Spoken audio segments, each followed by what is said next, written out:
Welcome to हिरासंसा classes. आज हम इस वीडियो में हिंदी साहित्य के अंतर्गत रसों के बारे में पढ़े। रस में कौन से श्रृंगार रस और हास्य रस के बारे में विस्तार से पढ़ेंगे। इसमें श्रृंगार रस में श्रृंगार संयोग रस होता है और श्रृंगार का भी वियोग रस होता है।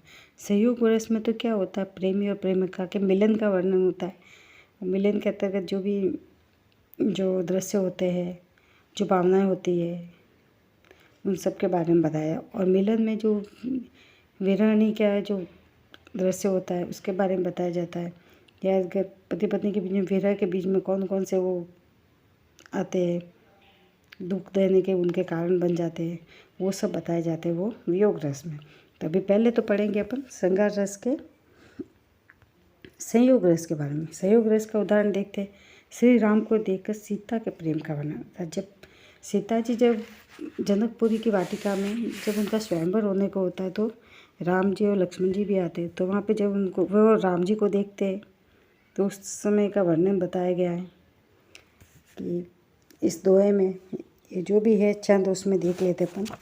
मिग मृस विहंग तरु फिरती बहोरी बहोरी निरख निरखी रघुबीर छवि बाढ़ी प्रीति न थोड़ी। अर्थात सीता जी राम जी के वर्णन को, राम जी को देख करके इतनी मोहित हो जाती है कि वो बार बार उनको देखने की उनकी इच्छा होती है। कभी बोलते हैं हमारे को मृग देखना है, कभी बोलते हैं मैं पौधे देख के आऊँ, तरु देख के आऊँ, और फिर इधर उधर झाँक के देखते रहते रघुपति की छवि कहाँ दिखे। जैसे वो रघुपति दिखते हैं, राम जी उनको देखते हैं, उनके प्रति उनकी प्रीति और ज़्यादा बढ़ती ही जाती है। देखी रूप लोचन ललचाने हर के जनु निज निधि पहचाने। ऐसा उनको राम जी को देख कर उनको ऐसा लग रहा है कि शायद ये भगवान राम जी मेरे लिए ही बने हैं। थके नयन रघुपति छवि देखी पलकों हूँ पर ही निमखी। यानी उनके नयन थक ही नहीं रहे, आंखें थक ही नहीं रही है कि उनकी एक टक लगाए वो राम जी को देखने का कोई भी अवसर नहीं छोड़ते हैं। पलक बिना पलक निमिख यानी पलकों को बिना झपकाए हुए उनको देखते जा रहे। अधिक सने देह भय भोरी सरद शशि जनु चितवन चकोरी लोचन मग राम ही उर आनी दिन ही पलक कपाट श्यानी। ये रामचरितमानस से लिया गया है। कहते उनके नयन थक ही नहीं रहे, अधिक स्नेह भय भोरी। उनका स्नेह इतना अधिक है कि राम जी के प्रति कि उनकी आँखों के कपाट भी बंद नहीं हो रहे, पलक झपक तक नहीं हुई। जिस तरह की जैसे शरद ऋतु में चकोर चांद को एक टक देखता रहता है, उसी तरह सीता जी भी राम जी को इस तरह से एक टकी लगाए देख ही रहे हैं। और ऐसे चितवन चकोरी लोचन मग राम ही उड़ानी, कि उनके लोचन के मग अर्थात मार्ग से, मग का अर्थ होता है लोचन के मार्ग से है, आँखों के मार्ग से राम जी है जो उनके हृदय में आके बैठ गए और आँखों के कपाट को उन्होंने बंद कर दिया। बहुत अच्छा वर्णन है। ये तुलसीदास जी के रामचरितमानस से लिया गया है। तो इसमें क्या हुआ, इसमें क्या है, संयोग क्या है, संयोग रस कौन सा संयोग श्रृंगार है, यानी मिलन का है, बिछुड़ने का नहीं है, मिलन का है तो संयोग श्रृंगार। स्थायी भाव क्या है, रति, जब प्रेम होता है वह श्रृंगार में स्थायी भाव रति होता है। आश्रय अर्थात किसके हृदय में हुआ, सीता जी के हृदय में ये भाव उत्पन्न हुए, जहाँ जिसके हृदय में उत्पन्न हुए वो आश्रय कहलाता है। आलम्बन जिसको देख के होता है या जिसके प्रति होता है वो आलम्बन। तो आलम्बन कौन है, या राम जी। उद्दीपन, उद्दीपन यानी कोई बढ़ाने वाली वस्तु, उनके प्रेम में सहयोग करने वाली। वाटिका, वाटिका में सुंदर सुंदर से फूल है, अच्छे अच्छे से पौधे हैं और पक्षी, तरह तरह के पक्षी है, तो वो क्या, वो उद्दीपन का कारण क्या बनी, वाटिका बनी। अनुभाव, अनुभाव यानी जो उनमें से प्रकट हुआ। स्तंभ हो गए, देह का भारी होना, नयनों का थकित होना, एक टकी लगाए देखना, ये क्या उनके एकदम से एक टकी लगाए देखना, जो भी भाव उत्पन्न हुए जो बाहर आता है उसको क्या बोलते हैं, अनुभाव। संसारी भाव, संसारी भाव उनमें हर्ष हुआ, एकदम जड़ता से हो गए, जैसे राम जी को देखते कि क्या हो गया, इतने खूबसूरत राजकुमार क्या स्वर्ग से उतर गए। ये उनका संसारी भाव हमेशा आते जाते रहते, ये कंटिन्यू नहीं होते, अलग अलग भाव बनते रहते उसमें। एक और उदाहरण देख लेते हैं, वो भी संयोग श्रृंगार का ही है। राघव बोले देख जानकी के आनंद को। अब क्या, अब राम जी बोल रहे सीता जी को देख के, स्वरंगा का कमल मिला कैसे कानन को। जानकी इतनी खूबसूरत है कि उनको देख के राम जी बोले कि स्वर्ग का कमल इस जंगल में कहाँ से आया। तो जानकी जी का उत्तर देता है, नील मधुप को देखकर वही उस कंच कली ने स्वयं आगमन किया। कहा ये जनक लली ने। जनक लली था सीता जी ने क्या बोला कि ये नीले रंग के मधुप, इतने खूबसूरत नील मधुप को देखा। नीले भौरे को देख करके ये कंच कली इन मधुप के सामने आ गई है, अर्थात सीता जी उनकी दीवानी हो गई। तो ये राम जी के मन में हुआ। अब इसमें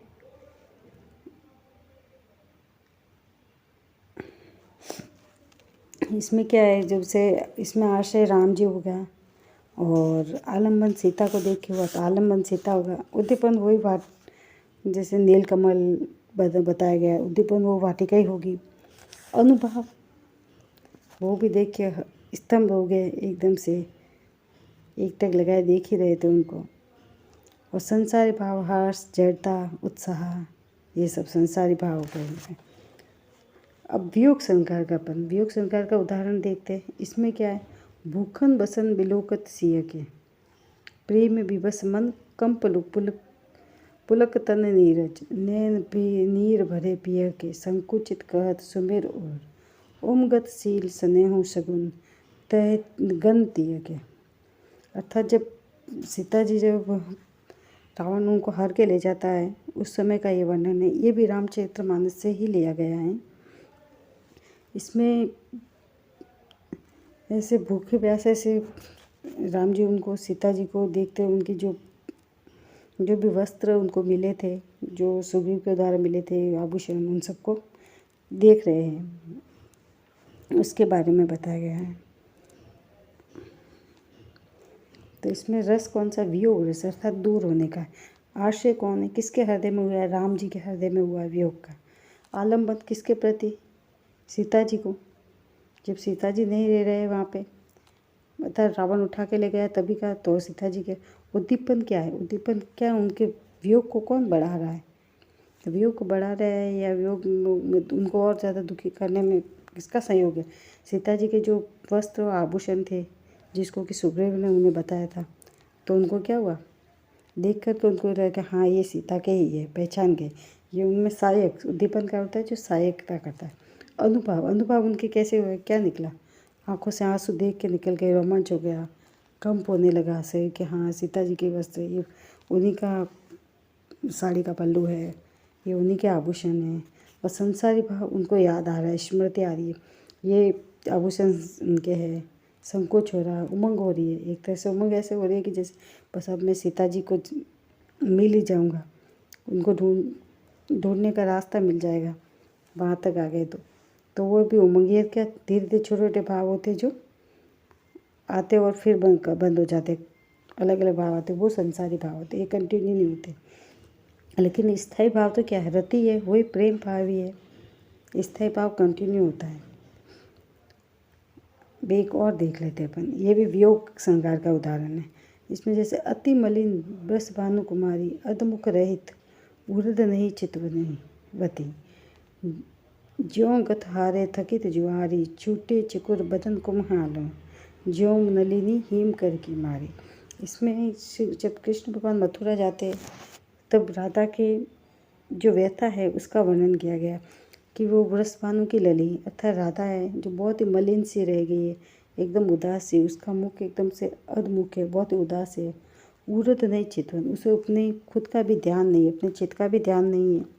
ज्यों गत हारे थकित जुआरी, जैसे कि जुआरी होता है वो सब कुछ हारने के बाद ऐसा निराश हो जाता है कि अब उसके पास कुछ नहीं है। अर्थात राधा जी के पास से जब कृष्ण चले गए मथुरा तो ऐसा लगा कि मेरे ज़िंदगी में अब कुछ है ही नहीं जीवन में।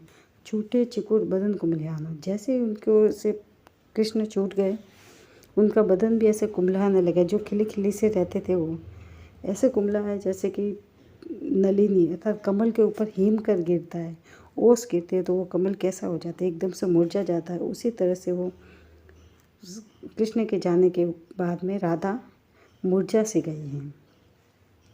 अब इसमें स्थायी भाव, क्योंकि राधा कृष्ण का प्रेम है तो प्रेम में कौन सा रति भाव होता है। आश्रय किसके हृदय में हुआ, राधा के हृदय में हुआ, किसके प्रति, कृष्ण के प्रति। आलम्बन कृष्ण के प्रति हुआ है। अनुभव क्या है, कौन कौन से प्रकट हो रहे, वो अधमुखा रहना, अन्यत्र नहीं देखना, मुंह भी उसका कुमला जाना, बालों का बिखरना। और संसारी भाव क्या? संसारी भाव जो आते रहते, ग्लानि, दुख होते हैं, चिंता होती है, कैसे हो गए? दैन्य भाव यानी अपने आप को एकदम दैन्य के समझना, ऐसे भाव है, ये संसारी भाव है।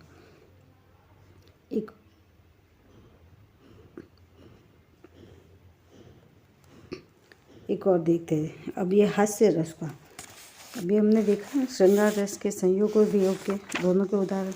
अभी हास्य रस के बारे में देखते हैं। हास्य रस का भी उदाहरण से पता चल जाएगा। सखी बात सुनो एक मोहन की, निकसी मट्टू की शेर रीति लेके, पुनि बांधी ले सुनी नए तैना।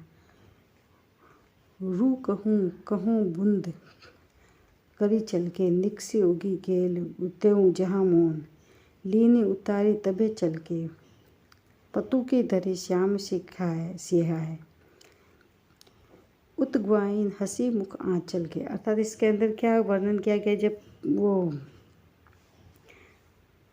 कृष्ण भगवान को गोपियाँ नचाती थी, उनको माखन देने के लिए ललचाती थी, तो उस कृष्ण के वो अलग अलग बात करने का, उनकी छोटी सुंदर सुंदर से छोटी छोटी बातें बोलने का, उसमें उनको बहुत हंसी आती थी। वो तुतला के बोलते थे, उनको परेशान करने में उनको मज़ा आता था। तो वो जो तुतला के बोलते उसमें उसके बारे में ही बताया गया, जो ग्वालिन उनको परेशान करती थी और बार बार उनके ऊपर हंसती थी, उनको कृष्ण को छिड़ाने का बहाना मिल जाता था। ये हास्य रस के बारे में। अब इसमें स्थायी भाव क्या? हास्य है। हास्य रस का स्थायी भाव हास होता है। आश्रय कौन? गोपी। गोपी के हृदय में हुआ कृष्ण को देख के कि अब कृष्ण दिख गए, उनको छिड़ाओ। और आलम्बन किसको देख के? कृष्ण को देख के हुआ। जिसको देख के, जिसके हृदय में गोपी के जहाँ पलता है वह आश्रय, और जिसको देख के होता है वो आलम्बन। उद्दीपन क्या है? खिजियाना। फिर उनको बार बार नचाते, परेशान करते, गोपिया कृष्ण को कुछ न कुछ बोल के चिढ़ाती है, तो कृष्ण क्या खिजिया जाते, चिड़चिड़े से हो रहे। अनुभव क्या? उनका मुख आंचल करना, मुख और आंचल का करना, हंसना। क्या हुआ? उनको तो तरह तरह से अनुभव, वो जो तरह तरह से कर रहे हैं कृष्ण भगवान, जो एक्टिंग कर रहे हैं अलग अलग, तो उनको ऊपर उन पर गोपियाँ हंस रही है, उनका अनुभव तो है। संसारी भाव क्या? हर्ष है, चपलता है, ये उनका संसारी भाव हो गया। एक और इसी का उदाहरण देखते हैं अपन, हास्य रस का। धी समाज बैठे मुनि जाए, हृदय रूप अहमित अधिकाई, तह बैठे मय से गन, दो विप्र बेस गति लखे न को, सखी संग दे कुंवर, तब चली जनु राज मराल, देखत फिर मही सब कर सरोज जयमाल। ये उस जे ही दिसी नारद बैठे भूली, सो दिसी ते ही न बिलो की भूली, पुनि पुनि मुनि उकसही अकुलाई, देखी दशा हर गन मुस्काई। ये उस समय का वर्णन है जब कि एक अप्सरा खूबसूरत सुंदर होती है देवलोक की, जो उसका स्वयंवर होता है, उस स्वयंवर की बात है जिसमें कि नारद मुनि होते। नारद मुनि जो कि कृष्ण विष्णु भगवान से एक वरदान मांगते कि मुझे खूबसूरत रूप दो, ताकि मैं उस अप्सरा के स्वयंवर में जाके उनको पालूँ। मैं जब खूबसूरत रूप लूँगा, तो उन्होंने बोला कि हरि, मुझे हरि रूप दो, यानी हरि से सुंदर कोई है ही नहीं, कृष्ण से सुंदर, विष्णु भगवान से सुंदर कोई नहीं, वो सबसे सुंदर है। तो उनको लगा कि अगर मैं हरि का रूप पाऊँगा तो सुंदरी मेरे से विवाह कर लेगी। तो ऐसे देख के वो वहाँ गए जहाँ स्वयंवर हो रहा, तो 23 समाज बैठी मुनि, जहाँ बहुत सारे मुनि आए हुए हैं और अपने आप को वो बहुत ज़्यादा खूबसूरत है कि मन ही मन हर्ष कर रहे हैं। और वहाँ विप्र, बहुत सारे राजा भी आए हुए हैं, बहुत सारे राजा के साथ में मुनि, राजा और ब्राह्मण सब आए हुए हैं। सखी देख कुंवर, तब चली जनु राज मराल। उसको ऐसे देख रहा है कि सखी देखो ये कुंवर ऐसा मराल का रूप, अर्थात ये बंदर का रूप लेके कैसा आ गई, ऐसा कैसा राजकुमार है। फिर देख के वो देख रहे कि ये जयमाला मेरे ही गले में डालेंगे। उनको लग रहा था कि ये बहुत ही खूबसूरत है, हूँ मैं अपने आप में, उन्होंने हरि का रूप मांगा। तो बंदर का दूसरा नाम हरि भी होता है, एक बंदर का पर्यायवाची होता है। तो क्या हुआ कि विष्णु भगवान ने उनको हरि का रूप, उन्होंने हरि का रूप दिया कि हे हरि मुझे हरि का रूप दो, तो उनको हरि का रूप दिया नारद को। तो उन्होंने तो सोचा कि मैं विष्णु की तरह खूबसूरत लग रहा हूँ, लेकिन जैसे वो जयमाला में गए तो वहाँ पे वो सब जने हंसने लगे उसके ऊपर, नारद के ऊपर। और वो अपने आप को नारद समझ रहे थे मैं बहुत ही खूबसूरत लग रहा हूँ। सभा में बैठ के अपने आप को फूले ही नहीं समा रहे थे, क्योंकि उनको लग रहा था उनसे सुंदर कोई है ही नहीं, क्योंकि हरि से सुंदर कोई नहीं था वहाँ पे। पुनि पुनि मुनि उकसी उकुलाई, सब जने देख देख के उसकी तरफ हंस रहे थे बार बार। देखी दशा हर गन मुस्काए, उसकी दशा देख के सब मुस्काए। उनको लगा कि जयमाला मेरे गले में पड़ने वाली, लेकिन उनकी तरफ राजकुमारी ने देखा तक नहीं। तब उनको पता चला कि अरे, जब उन्होंने देखा, जब पानी में अपनी छवि देखी उन्होंने, तो पता चला कि मैंने तो हरि का रूप मांगा था, उन्होंने मेरे को हरि के रूप में बंदर का रूप ही दे दिया। तो उनको बहुत ही बुरा लगा। ये उसी समय का वर्णन है। तो इस रस में क्या है, हास्य रस का स्थायी भाव होता है हास, और आश्रय हर गण, यानी जो भी गण वहाँ आके बैठे थे वो आलम्बन किसको देख के हुआ, किसको देख के, नारद को देख के हुआ, किसके हृदय में हुआ, सभी जो गण बैठे थे, ऋषि मुनि हैं, जो दूसरे राजाए हुए थे वो। उद्दीपन क्या, कारण क्या, नारद का बंदर रूप। क्या कारण हुआ, हंसने का कारण बंदर रूप, उनका फूल कर बैठना, बार बार उकसाना कि हाँ मेरे से ज़्यादा खूबसूरत कोई नहीं है। अनुभव क्या है, अनुभव क्या हुआ, मुस्कुराने लगे सबके। रिजल्ट क्या हुआ, सब मुस्कुराने लगे उसके रूप को देखकर। संसारी भाव है, चपलता आदि, ऊपर से अपेक्ष करना और अपने आप को अकड़ के चलना। चपलता थी, अपेक्ष और कर रहे थे मैं खूबसूरत, मैं खूबसूरत। उनको नहीं पता कि उनका मुँह किसका हरि का दे रखा है, बिल्कुल बंदर का रूप। तो उनको देख के और हंस रहे थे। तो ये था हमारे हास्य रस के उदाहरण। इसके अंदर कौन कौन सा स्थायी भाव अनुभव आता है। मोस्टली एग्जाम में ये जो उदाहरण दिए गए उनमें से ही उदाहरण पूछे जाते, कोई भी क्वेश्चन पूछे जाते तो यही मोस्टली यही आते। तो क्लास अगर अच्छी लगी हो तो प्लीज़ लाइक शेयर ज़रूर करें। अगर चैनल को सब्सक्राइब नहीं किया तो सब्सक्राइब ज़रूर करना। नेक्स्ट में अपन करुण रस के बारे में पढ़ेंगे।